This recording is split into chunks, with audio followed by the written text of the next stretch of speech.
Doing a story on Cologne, and he was here last year with you guys. What kind of impact did he leave with this team, and with just because the guy's ancient and he does so well? What is he giving all of you guys? Yeah, his day-to-day routine was pretty impressive, and I think the one thing that it reinforced and what stood out to me was he knew exactly what he needed to do to be ready. And he knew his body and his routine better than anybody. And he knew that if he didn't get this done the night after he started or that done the next day, he knew how his body was going to react. And I think it reinforced and then helped me learn that sometimes it's okay to switch up your routine, and sometimes it's okay to make a change that you think is going to be better. And ultimately the day that I pitch is the most important day of my 5-day rotation, and if I have to skip a leg workout or do a little bit more running or something like that to get my body feeling a little bit better, then he was really good about knowing what he needed to do. Could you imagine yourself playing at that age and playing for so long? Yeah, I mean the fact that he has stayed healthy and executes pitches as well as he does, and has the stuff to stick around the league. It's really impressive. I mean, you always hear it's a whole lot easier to make it to the big leagues than it is to stay in the big leagues, and that's a testament to his hard work and a testament to how well he knows what he can do best. Because I mean, he's made it a lot of years with throwing a lot of fastballs and knowing how to change speeds, and it's as good of a lesson to any pitcher as anything to be able to say, hey, I can throw a fastball in between 85 and 95, and I'm not going to throw anything else. And it was pretty special. It's special to get to watch it for a few months. What have you learned personally, just from you and Bartolo? Did he teach you anything specific? No, not as specific, but I think being able to take the time and watch how he uses his fastball. I think that's something that anybody can learn from, and that's one thing that I really kind of finally learned halfway through last year was, okay, well, how does this fastball work, and how does my 4-seamer play off my 2-seamer better? And that's one thing that he does really well. He uses his 4-seamer and 2-seamer to X both corners of the plate, and I think watching kind of how he do it and when he chose to use his 4-seamer, kind of helped me learn to when to use mine and when the best situation is to let a 4-seamer go, and when's it best to stay with the sinker.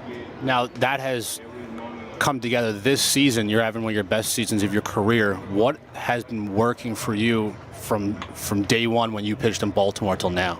Trying to stay relaxed and enjoy myself. I think last year when I got sent down, those first 8 starts were probably the most frustrating starts I've had in my career, and probably the least fun I've had in my career, and I was still at the big leagues, and I just was a really good personal check for myself, like, hey, no matter how well I'm doing, there's so many more important things going on in life, and if I really can enjoy myself on a baseball field doing something that I loved ever since I was a kid, then I need to change how I look at this game. And I think that's what getting sent down allowed me to do. It allowed me to work on a few things I needed to work on, but also start to enjoy the game again. And I think that's where some of the emotion came from at the end of last year, and flowing into this year's, I'm just trying to enjoy myself. And when you worry less about failure and when you worry less about things you can't control, it opens up your mind and allows you to focus on executing pitches and focus on the things that are at hand right now. And I think that's one thing that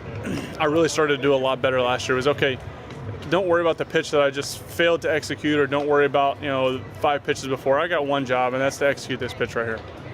Just to dial back with the Cologne conversation, compare Rodney and Cologne. I mean, the guys are both extremely old. Rodney's throwing 98 still, which I don't understand. But what's the comparison with both guys being in the clubhouse and helping you, yourself, and the rest of the guys in the pen? Yeah, really similar personalities and styles, and they're both more quiet guys. They're both lead by example guys.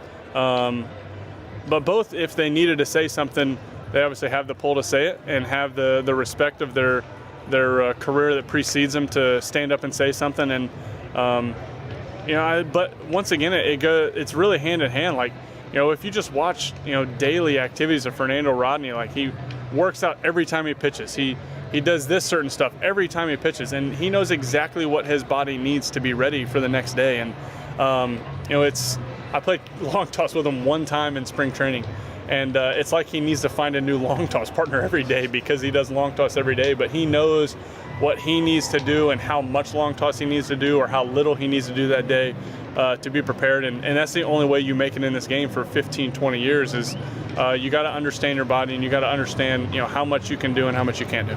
Is that something that you might have understood in the beginning of last season, that which made you guys send down and you kind of had a realization that you needed to change certain things?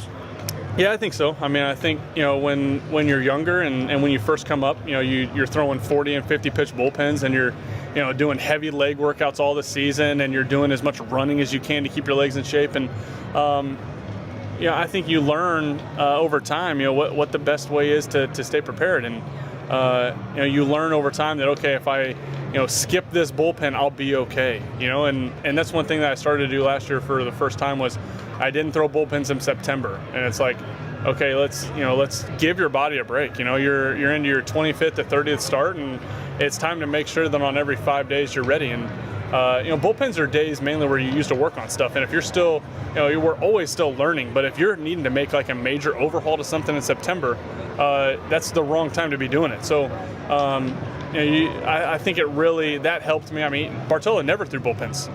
I mean, like not at all through the year. He knew exactly what he needed to do to be ready, and that's definitely something I learned from. My last question is just a view of how the team's going so far. You're heading to the All-Star break in a couple of weeks. This team has shown some promise offensively and pitching when they're versing good teams like the Indians and Red Sox, and then there's teams when you're supposed to beat. Right. And there's the struggling points. Give me your take on how things are going and what do you see from the team going forward? Yeah, overall, I feel like overall we've been okay.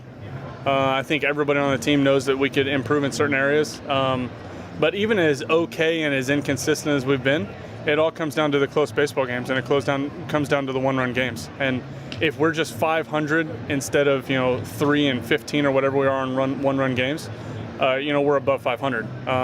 And we're possibly leading the division. So once we start doing that here coming up, and I think we've been better at that the last week or two, we need to win the close games. And you know that you're going to score 10 runs every now and then, and you know that you're going to give up 10 runs every now and then. That's how baseball is. But you've got to win those close games, and if we can start doing that and giving our back end of the bullpen that 1-2 run lead in the 8th and 9th, Rodney's going to nail those down, and that's where we're going to get back into this game is when we get on the roll of winning those 4-3 games, 4-2 games.